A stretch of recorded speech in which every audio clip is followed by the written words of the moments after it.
Avez-vous déjà votre mini-ventilateur à mini prix? Avez-vous cédé à cette tentation? Avant cela, quelques questions autour d'un produit qui appartient à la fast tech et qui représente un véritable fléau écologique. Raphaël Asensio, Arnaud Boutet, Lara Péquez. L'éventail, c'était l'objet indispensable pour se protéger de la chaleur. Mais il a désormais un sérieux concurrent, le mini-ventilateur portable. Shaima Chalal travaille tous les jours sous le soleil, accompagnée de son nouvel objet fétiche. J'ai acheté justement pour le travail, ouais. C'est tous les jours, raconte-moi un peu comment ça se passe. Tous les jours, dans le métro, dans le bus, partout, il est avec moi. Je sens que vous êtes accro. J'adore.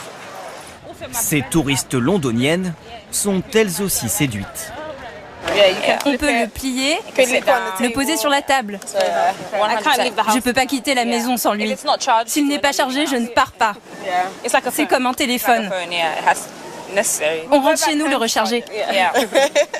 Des mini-ventilateurs devenus l'objet à la mode de cet été. Ils s'arrachent en boutique et frôlent la rupture de stock. Dès qu'il y a de la chaleur, c'est ce que les gens ils achètent dès qu'ils rentrent en magasin. On a un client sur deux qui demande des ventilateurs. Quasiment tout le stock qu'on reçoit sur la journée, il part direct.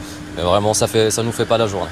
Placés stratégiquement à l'entrée des magasins, de toutes les couleurs, de toutes les formes, un marketing très étudié. Et ça marche. Il y en a beaucoup qui sont de couleur un peu rose pastel et je trouve ça assez beau.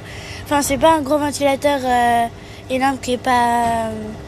Enfin, il y a de la couleur et tout, c'est plus mignon, parce que les autres, ils sont un peu moches. Sur Internet aussi, des centaines de références. La majorité est produite en Chine, comme dans cette usine près de Shanghai, qui nous a ouvert ses portes.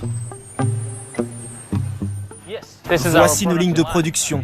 200 000 mini-ventilateurs produits chaque année et 80% sont exportés aux États-Unis, au Japon et en Europe.